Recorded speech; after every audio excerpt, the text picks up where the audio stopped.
Sobat Jatim, kembali lagi di podcast Ruang Informasi. Kali ini di episode ke-96. Sobat Jatim, di episode ke-96 ini kita akan membahas hal yang sering terjadi di keseharian kita dan kita butuhkan juga, yaitu antibiotik. Seperti itu. Saya yakin ini banyak yang relate ya, karena sedikit-sedikit kalau lagi sakit dikit kita minta antibiotik, kita ke dokter beli antibiotik dan lain-lainnya. Nah, pertanyaannya, apakah semua penyakit itu membutuhkan antibiotik? Dan jujur aja, pasti kalian semua pernah ke apotek beli amoxicillin atau antibiotik yang kita harusnya nggak boleh, harus dengan resep dokter seperti itu. Nah, kali ini kita sudah kedatangan pakarnya. Nanti kita akan langsung, supaya tidak salah kaprah, kita langsung tanya-tanya bagaimana penggunaan antibiotik ini seharusnya. Dan sudah hadir bersama saya di sini ada Bapak Yudi Noviandi, MSc Teh Apoteker, Kepala Balai Besar POM di Surabaya. Halo Pak Yudi. Ya, sehat, ini sehat. Makasih. Eh, Baik. Kembali lagi Pak di sini ya Oh Pak. iya, ini yang kedua ya, Yang nggak kedua ya kerasa Pak ya. ya. Halo juga untuk Sobat Sehat Jatim. Baik, Pak Yudi. Ya, Ini kita akan bahas antibiotik, ini sebuah apa siap, ya? betul. Masyarakat ini perlu tahu bagaimana antibiotik ini tuh kapan dipakai, lalu bagaimana penggunaannya seperti itu. Untuk memulai perbincangan kita, mungkin bisa dijelaskan dulu Pak, sebenarnya antibiotik itu apa? Oke. Jadi ceritanya muncul ya, Hmm. antibiotik itu adalah golongan obat yang memang digunakan untuk mengobati ataupun mencegah infeksi yang disebabkan oleh bakteri, virus, kemudian juga jamur. Jadi antibiotik ini mulai ditemukan tahun 2000. Kok 2000? Harus Pak itu. 1928. 1928, Iya, udah hampir mau 1928. satu abad yang lalu, Hmm. namanya Fleming itu menemukan penisilin. Nah, sejak itulah kita Penicillin.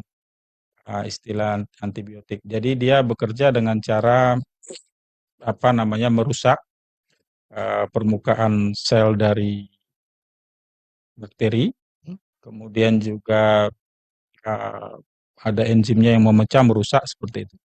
Nah, itu digunakan selama ini, tapi dia selektif. Hmm. Artinya bukan satu antibiotik bisa membunuh semua Semuanya kuman, enggak. oh enggak gitu. Jadi dia selektif peruntukannya masing-masing.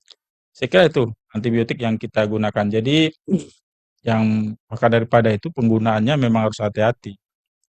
Harus diidentifikasi dulu kita ini sakit apa. Hmm. Kemudian apakah perlu memang membutuhkan antibiotik ataupun antimikroba seperti itu.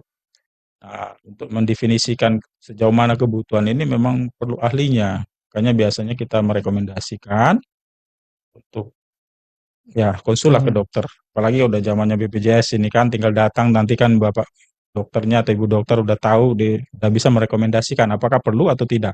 Kemudian setelah dinyatakan perlu, nanti pilihan tepatnya pun ada. Nah, biarkan beliau dengan kompetensinya itu bisa memberikan pilihan-pilihan antibiotik yang tepat. Jadi memang Seperti antibiotik itu. itu kan banyak sekali ya Pak ya. Banyak, banyak. Kegunaannya pun setiap orang berbeda-beda. Beda-beda. Oke. Dan sebenarnya antibiotik itu untuk efektif untuk infeksi bakteri atau virus Pak. Karena saya pernah dengar kalau antibiotik itu nggak semua penyakit itu bisa dipakein. Misalnya kita Oh flu iya, biasa itu nggak iya. bisa langsung antibiotik. Kecuali nunggu seminggu demam tidak berhenti-berhenti baru dikasih antibiotik. Jadi antibiotik itu untuk virus atau Seperti apa bakteri. gitu ya. Seperti apa itu? Jadi penggolongan obat itu sebenarnya besarnya kita nyebutnya antimikroba sebenarnya. Mm-mm. Antimikroba itu salah satu terdiri atas antibiotik. Kemudian ada juga antivirus. Jadi kalau antibiotik biasanya untuk bakteri. Antivirus yang kita kenal ya untuk membunuh virus. Jadi kemudian lagi ada anti jamur, anti fungi gitu ya. Nah, itu memang berbeda-beda. Jadi antibiotik ya untuk yang disebabkan oleh bakteri. Kalau virus, kalau kita flu, ya itu kan virus. Hmm, Nah, kalau virus bukan antibiotik. kan antibiotik. Nah, jadi kalau kita ada flu berat, ya itu bukan bukan diobati dengan antibiotik, itu salah total itu. Karena dia virus diobati dengan antibiotik nggak cocok, nggak sepemahaman. Dia harusnya membunuh selnya bakteri, yang Bakteri. ini kok virus, barang yang berbeda Barang yang gitu loh. berbeda. Berarti memang lebih baik kalau kayak gitu langsung ke dokter ya Pak Iya, ya, karena supaya mhm. tahu ini itu harus diobatin pakai apa, tidak. Tapi yang perlu ini, Mhm. yang paling banyak nih ya, paling Mhm. banyak yang merasakan kekeliruan tuh masyarakat itu kalau flu tadi, benar. Iya, Flu flu pergi terus mintanya antibiotik. nah Padahal ya, itu sebenarnya kalau flu itu sesuatu yang lazim, virus biasanya dengan sistem imun kita Imun, yang heeh, membaik, betul. maka dia akan pulih dengan Makan sendirinya. cukup, Makanya ya gitu makan ya, cukup, istirahat cukup, vitamin. itu vitamin, Iya iya, bener, Pak, itu ya. udah akan membaik pada waktunya begitu. Iya, Jadi nggak perlu antibiotik sebenarnya kalau flu.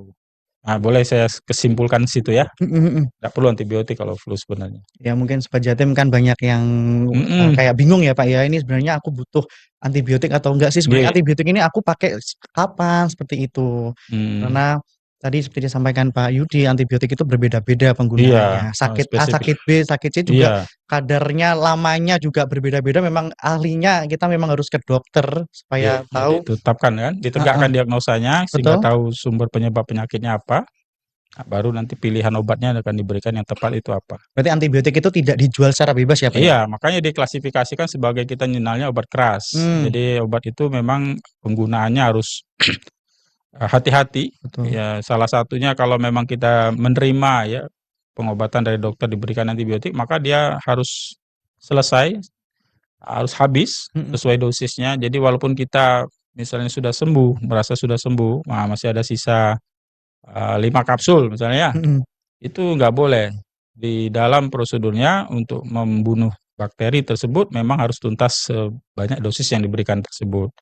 Nah itu, karena kalau dia apa namanya, mengkonsumsi tidak dalam jumlah yang cukup, itu Mhm. tadi yang bakteri tadi yang harusnya mati, dia tanggung Malah matinya nanggung gitu. nanggung, heeh. Yang tadinya harus mati jadinya berubah dia. Berubah jadi Berubah jadinya malah jadi kuat. kebal, jadi kuat. Heeh heeh. Nah, karena nanggung-nanggung tadi. Itu salah satu penyebab yang Berarti kita kenal resistensi itu. kurang antibiotik dan lebih itu juga ada ininya ya, Pak, ya, Iya, ada betul. ininya masing-masing ya? Betul. Itu yang harus penuh kehati-hatian dalam penggunaannya. Ikuti aja kalau saran saya sih, rekomendasi dari Dokter. dokternya, Nah, seperti ini itu. kan juga nggak setiap orang itu, ya udahlah kayak udah sembuh gitu, udah Iya, suka selesai. ada Iya kan, berhenti Pak? gitu kan, nah itu kan Heeh. jangan itu Padahal mah itu nanti malah berakibat di kemudian hari malah kita nggak iya kebal sama penyakit itu kalau nggak iya, salah ya, Pak? ngulang begitu. Artinya misalnya ya Mhm. selama ini minumnya antibiotik, Iya.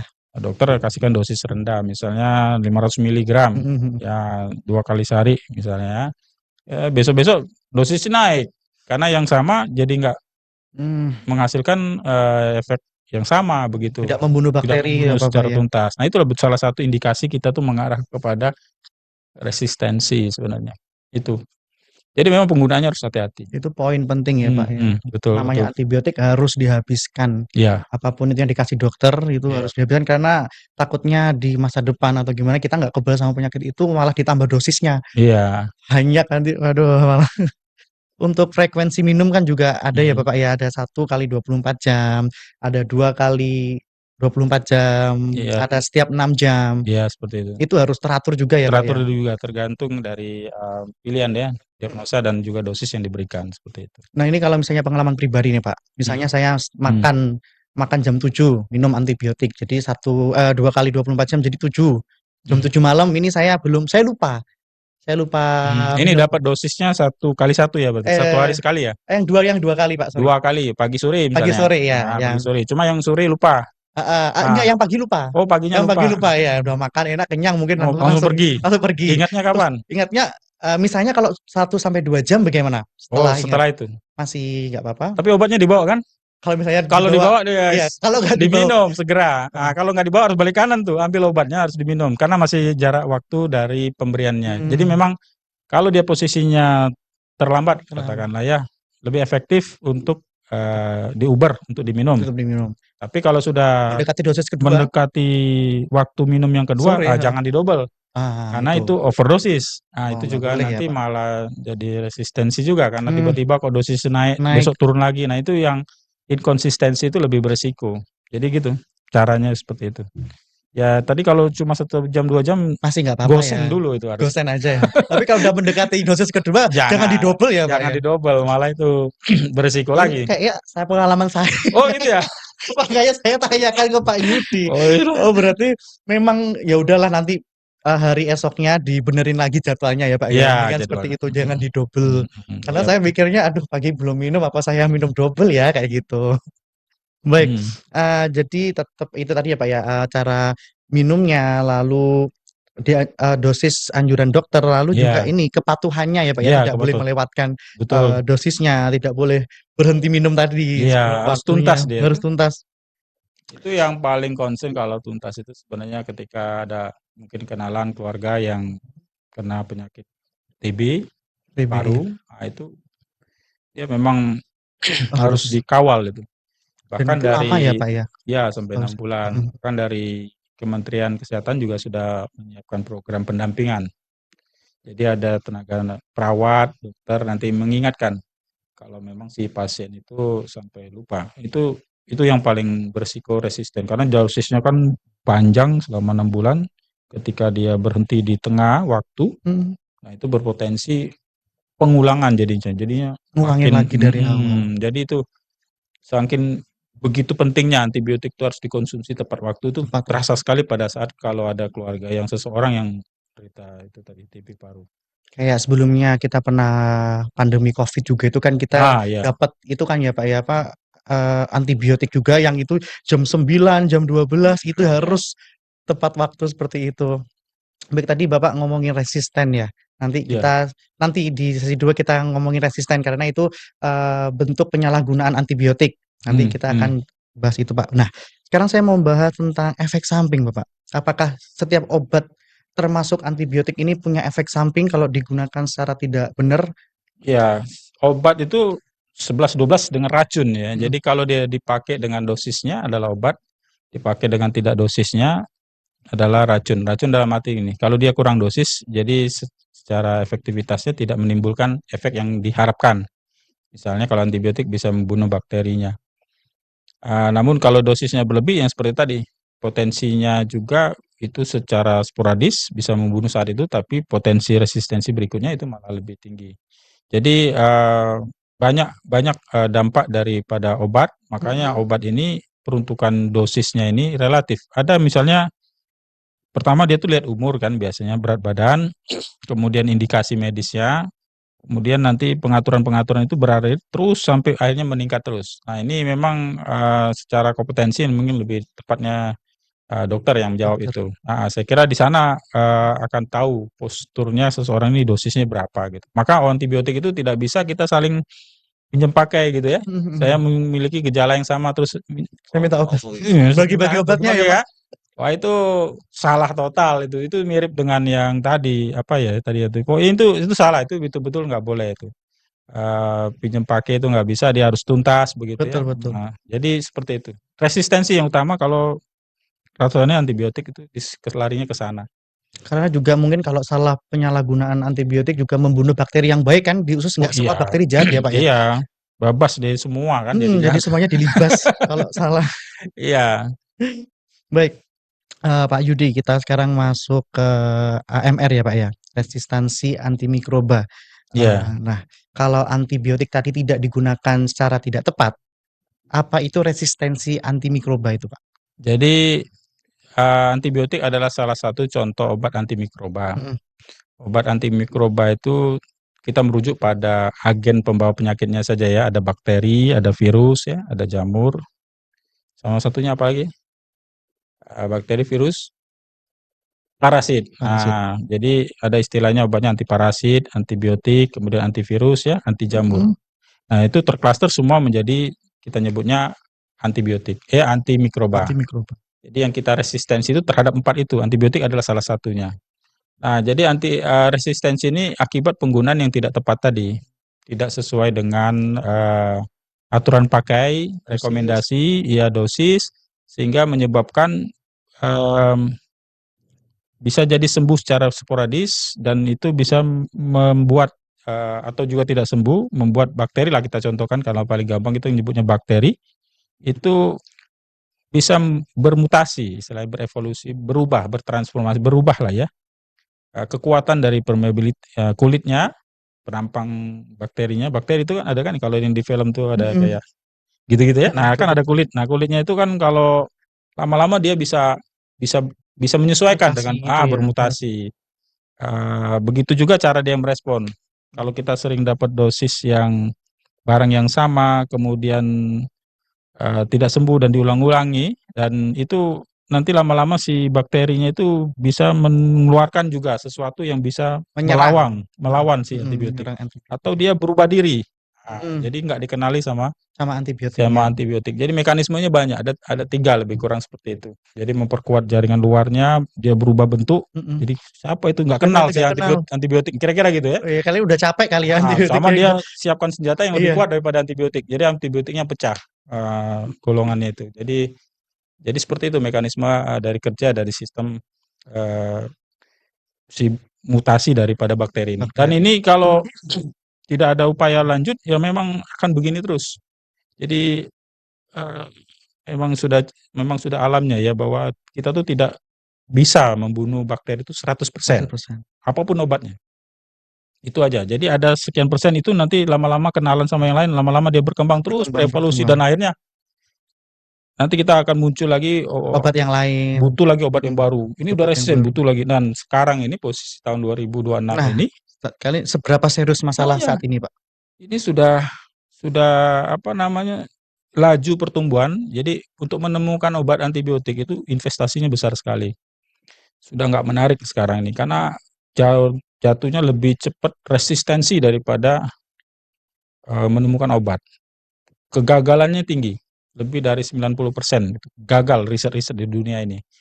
Maka yang belakang ini trennya menemukan vaksin saja, lebih suka vaksin itu kayak instan, mencegah ces gitu kan, biar nggak terserang. Tapi kalau ngobati itu Agak susah ya. sudah susah. Makanya sekarang ini kalau kita lihat dulu obat-obat yang digunakan ya untuk melahirkan itu sudah jadi obat-obat untuk pengobatan-pengobatan penyakit ringan kalau saya bilang.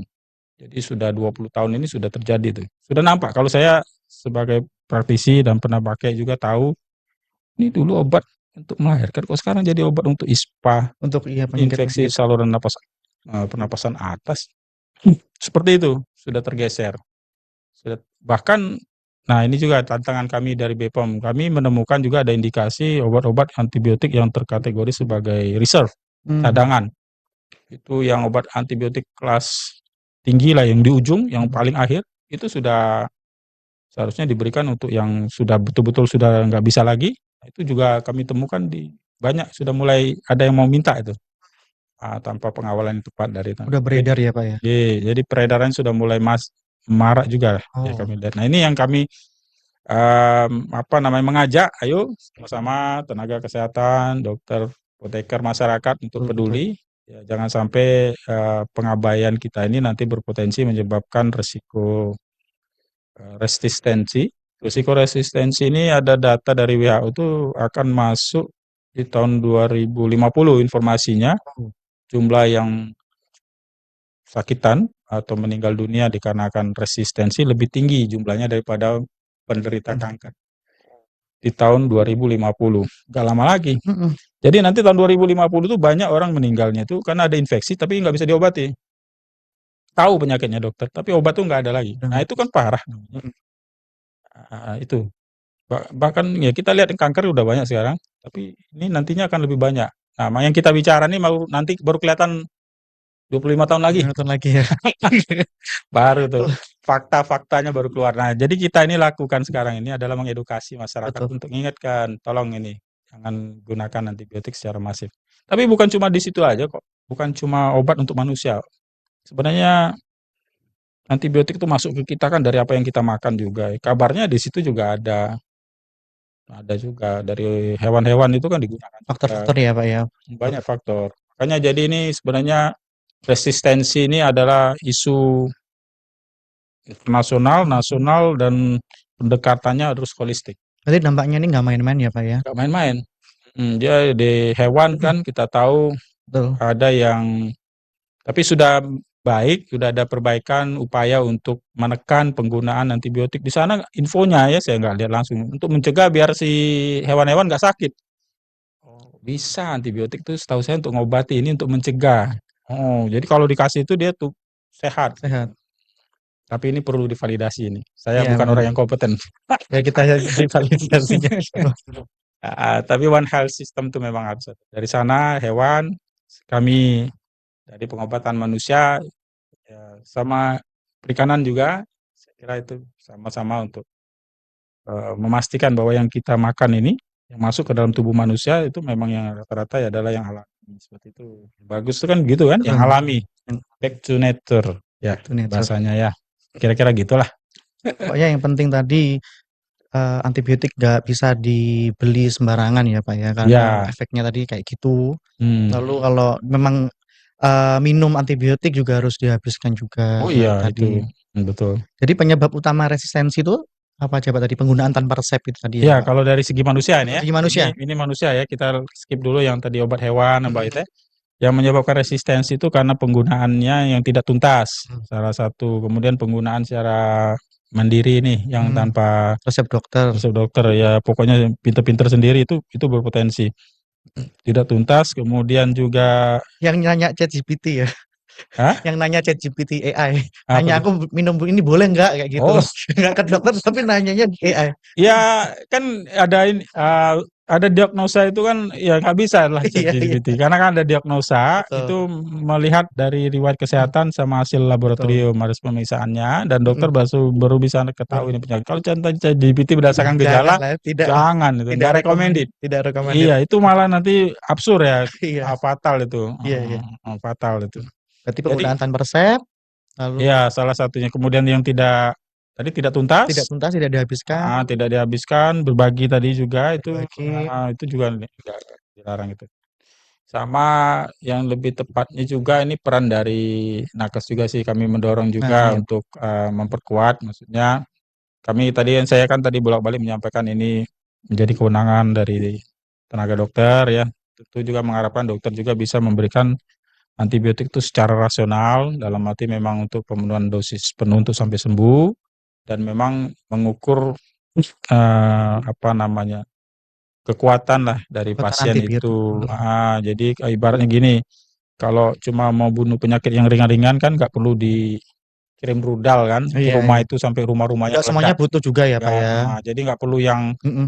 yang gitu-gitu Gede-gede ya. banget, nah gitu. Jadi memang proporsional terhadap Mhm. penyakit dan gejala yang dimunculkan, itu sih harapannya.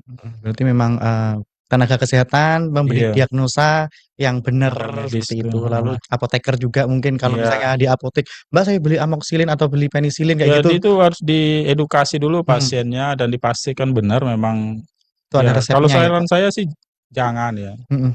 Jadi tak enak ngomong sendiri, tapi kalau saya jujur ya, jadi melihat seperti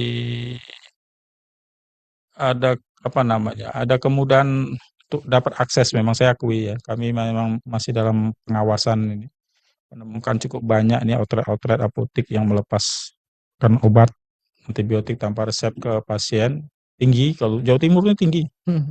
top 10 top 10 se-Indonesia ini, paling tingginya, itu kan jelek tuh. Iya, Nah itu jadi tantangan kami mengedukasi, jadi pada, apotek, pada masyarakat, ya janganlah, kembalikan, sesuai dengan ketentuannya, mhm. apa namanya, pengobatan itu oleh tenaga medis dan dokter gitu. Jadi artinya penyakit sederhana kalau nggak Iya sesuai anjuran malah jadi iya, kalau memang mau swamedikasi tidak sederhana. swamedikasi itu pengobatan sendiri, ya monggo, tapi jangan menggunakan antibiotik. Swamedikasi misalnya dengan vitamin, obat-obat yang dot hijau atau dot biru gitu ya, vitamin, saya kira nanti imunnya biasanya akan membaik, pada waktunya akan sembuh. Olahraga, Olahraga, misalnya kalau udah 3 hari, 4 hari nggak sembuh mhm, juga, baru baru ke pergi ke dokter. dokter gitu. Jadi jangan hari pertama mantap Apa-apa obat ya Pak ya, jangan apa-apa obat. apa-apa obat, Ada iya teman saya itu Pak, itu itu, oh gitu. pening sedikit itu Hans itu, apa, pusing sedikit obat Oh iya, obat antibiotik. masa sih? Repot ya kalau Anda pusing minum antibiotik itu, Iya Pak, kemungkinan besar itu kondisi keuangan itu kayaknya. iya. Baik, Iya berarti tadi udah ada peran tenaga kesehatan ya Pak ya, iya, untuk, mengontrol seperti itu apoteker, dokter, seperti itu dan juga pribadinya kita sendiri kalau misalnya masih bisa, dibikin istirahat, lalu dibikin minum minuman yang sehat, makan yang sehat, mmm, mendingan pakai itu dulu aja jangan langsung iya. obat seperti itu. Saya mendorong juga pemanfaatan ini obat Banalam itu bagus juga loh, kayak kayak Apa Pak obat? obat Banalam gitu, seperti yang sekarang kan Oh lagi bahan tren alam, nggih, iya, minuman-minuman tolak yang angin, dari ya bisa itu boleh kalau boleh, menyebut merek, kalau yang dulu yang fresh, mhm. Yang fresh yang dibuat kan ada yang jual botol-botol itu, nah itu juga beras kencur itu bisa Oh, menghangatkan, kemudian Sinom. jahe yang seperti itu diminum, nah itu juga bisa meningkatkan imunitas kita itu cepat itu. Jadi yang tadinya misalnya kita pulihnya lambat dengan konsumsi itu akan mempercepat. Walaupun dia nggak memang bukan obat secara langsung secara medis. Baik, Pak Yudi, kalau misalnya dirangkum langkah paling sederhana untuk masyarakat terkait aturan dasar penggunaan antibiotik ini apa, Pak? Langkah sederhana pada masyarakat untuk penggunaan antibiotik kami sarankan pertama kalau sakit ya untuk konsultasikan ke dokter untuk pastikan mendapatkan antibiotik ya sesuai dengan dosisnya. Setelah dapat maka ya sebagai masyarakat ya kalau diberi ya habiskan walaupun sudah sembuh penyakitnya, tidak boleh ada sisa antibiotik ya. Eee, saya kira itu ya paling utama yang perlu ya terkait dengan penggunaan antibiotik. Kalau untuk resistensi ini ya jangan beli obat antibiotik itu di apotek, jangan seperti itu saya kira. Nggak sakit apa-apa juga jangan beli antibiotik ya, Pak, ya? Iya. Itu malah nggak Jadi, jelas itu. kurangi Mhm, penggunaan antibiotik itu. betul. Jangan gunakan kalau memang tidak Tidak urgent. butuh banget. Iya, tidak urgent. Jadi butuh banget, udah nyerah, "Aduh Udah nggak kayaknya bisa. saya harus pakai antibiotik ini." Barulah pergi, "Dok, butuh." Kalau memang masih cukup dengan obat-obat biasa, saya kira seperti itu. Ini banyak kok kejadian-kejadian. Saya kira yang paling tragis itu saya punya Oke, teman. boleh. Jadi ada pada waktunya operasi itu di bagian dalam tubuh. Nah, ini kan sulit sembuh ya, sulit sembuh artinya keringnya lambat karena kan organ ini kan bergerak terus. Nah, itu begitu. Jadi jaringan itu tidak cepat kering, kalah Oh, cepat kering, tidak kering ya. Kalau di permukaan ini kan kita bisa kelihatan, tapi kalau operasi di di dalam dalam kan, nggak nah tahu itu. ya. Itu dokter-dokter saya kira banyak pengalaman juga sama, bahwa terjadi peristiwa resistensi itu. Namun datanya memang belum tuntas ya, saat ini masih kualitatif lah katakan, nanti besok kalau sudah kuantitatif baru kita bisa bicara lebih jauh lagi, saya kira gitu.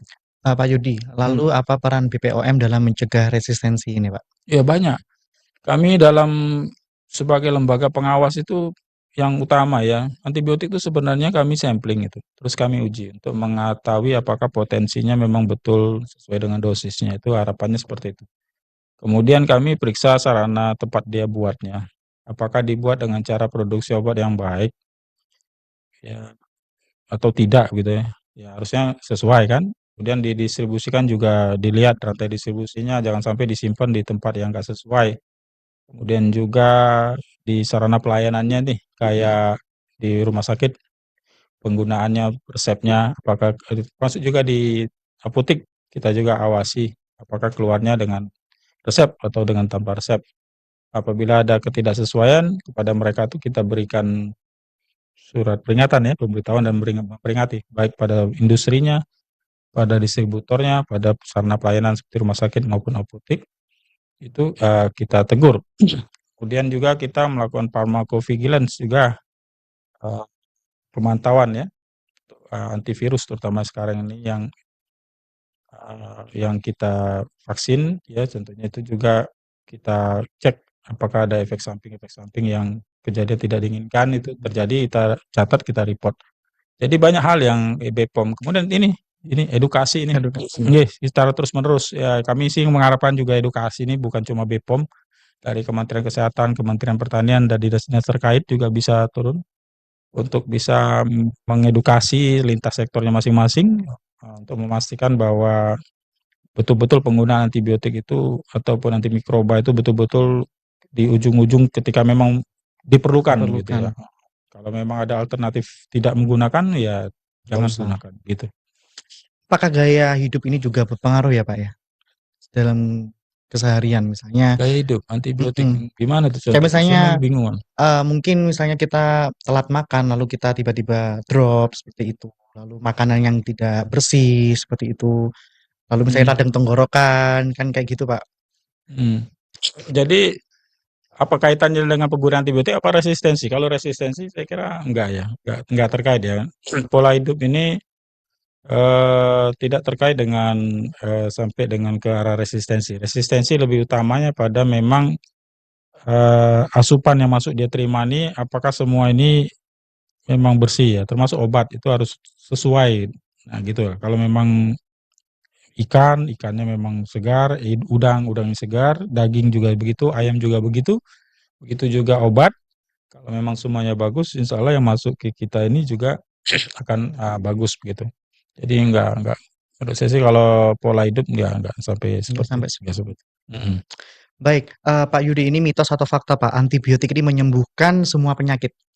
Enggak, ya Mitos berarti ya, Pak, ya? Karena ini kan di mitos. masyarakat juga apa-apa antibiotik masih sampai Iya, sekarang itu apa-apa jadi antibiotik antibiotik gitu, itu Pak. spesifik, Mhm, spesifik. Dia bukan spektrum luas, dia bukan obat segala macam infeksi gitu. Makanya saya nggak bisa jelaskan di sini, betul dokter tadi. dokter ya dia. Kalau oh ini gejalanya ini, oh ini antibiotik yang pas tuh ini. Jadi dia Mmm, spektrumnya tuh sempit, spesifik. Jadi biar bakteri ataupun yang dikejar itu memang pas. pas. Hmm. Jadi kalau dia pakai yang antibiotik yang katakan kayak saya tadi ya, ada memang spektrum luas yang berat, tapi untuk penyakit ringan kan kasihan. Masa Betul harus betul. mengobati obat rendah harus dibom rumahnya, serumah-rumahnya mati semua kan nggak usah kan gitu. Nah itu jarang atau hampir tidak terjadi lah seperti itu. Jadi memang proporsional terkait. Jadi itu mitos. Mitos ya, Pak, ya? Juga untuk apakah antibiotik mahal itu, eee, pasti lebih ampuh, juga mitos ya, Pak? Ya itu juga Kan mitos tergantung karena lagi ya tadi. nah itu tadi kan jadi obat-obat yang termasuk di JKN BPJS Mhm. itu termasuk yang kami sampling juga kami uji. Salah satu parameternya itu adalah potensinya, sejauh mana dia bisa membunuh bakterinya begitu ya, kira-kira Betul. gitu. Dan semua memenuhi syarat. Nah, dan kalau memang nggak memenuhi syarat itu BPOM akan tarik itu produknya dari pasaran. Mmm, Artinya secara mutu eh, memang bermutu obat-obat tersebut, baik generik maupun paten. Nah, kenapa yang paten lebih mahal? Mungkin karena apa license-nya atau apanya lah, saya nggak tahu tuh. Tapi seharusnya itu sama. untuk penggunaan obat-obat herbal, Bapak, untuk penyakit-penyakit yang ringan-ringan seperti itu bagaimana menurut Pak Yudi? Ya, menurut Dianjurkan nggak? saya menganjurkan sekali, Mhm, menganjurkan sekali. Jadi seperti sebenarnya kita ini banyak penyakit yang sebenarnya ya dulu kita nggak punya obat lah katakannya, bisa sembuh dengan sendirinya. mhm. Obat itu lebih kurang mempercepat penyembuhan. Dan obat bahan alam itu sama, dia menaikkan imunitas kita, kemudian dia bisa menghadapi sakit tersebut bisa responsif, bisa bisa lebih baik kita, lebih mudah. Jadi obat bahan alam saya memang dari tadi memang rekomendasikan gunakan untuk meningkatkan imunitas kita Jadi lebih imun, lebih sehat begitu. Dan itu memang suatu kekayaan bangsa Indonesia. Saya senang kalau makin banyak ada kalau ada yang kayak kafe Kafe yang jual wedang-wedang wedang-wedangmu gitu ya. Nah, itu betul kalau ada betul. suka mampir saya memang mau beli. Tapi kan memang harus fresh ya, itu Betul betul. syaratnya.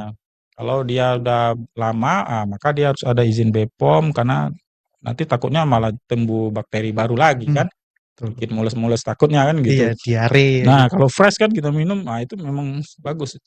Ya, saya kira itu. Baik, luar biasa Pak Yudi. Ini Ya, banyak sekali hal yang Sobat Jatim perlu tahu tentang penggunaan antibiotik seperti itu. hmm, Mungkin sebelum kita tutup podcast kali ini ada yang mau ditambahkan Bapak terkait eh, penggunaan antibiotik ini untuk ya. Sobat Jatim. Baik, kami dari BPOM khususnya kepada masyarakat memohon agar masyarakat bijak ya menggunakan Hmm. antibiotik hanya dengan resep dokter. Jika mendapatkan resep, tuntaskan, selesaikan sampai habis. Jangan ada tersisa dan uh, gunakan bila mengulang penyakitnya maka kembali ya konsulkan dengan dokter. Tidak ada pengobatan swamedikasi dengan antibiotik. Saya kira itu pesannya. Terima Baik, kasih. terima kasih Pak Yudi atas Ya, rawuhnya lagi ya. ya Untuk siap. kedua kali nanti kita bakal ada episode-episode berikutnya untuk mengedukasi Sobat Jatim. Tentunya dalam BPOM itu kan obat, makanan, dan lain-lain pasti banyak sekali yang Ya, akan dibahas dan menarik untuk diulas, Bapak. Semoga nanti bisa ketemu lagi. Terima kasih atas hadirnya siap. di Kominfo Jatim dan Sobat Jatim, gak terasa kita sudah sampai di penghujung podcast kali ini bersama Pak Yudi. Kita sudah mengulas tentang penggunaan antibiotik yang benar itu bagaimana, dan antibiotik ini merupakan penemuan yang luar biasa ya, tetapi juga harus diimbangi dengan eh, kesadaran kita untuk menggunakannya seperti itu, mulai kita mulai dari diri sendiri, bagaimana kita menggunakan sesuai resep, lalu menghabiskan sesuai aturan, dan Iya. juga jangan berbagi obat. Tadi Pak Yudi Oh juga bilang iya, kita nggak boleh berbagi obat. Minta ya Pak, minta antibiotik itu nggak boleh banget. Baik, Sobat Jatim, saya Yones Fandi, Pak Yudi, dan seluruh kru Kominfo Jatim yang bertugas mengucapkan terima kasih dan sampai jumpa.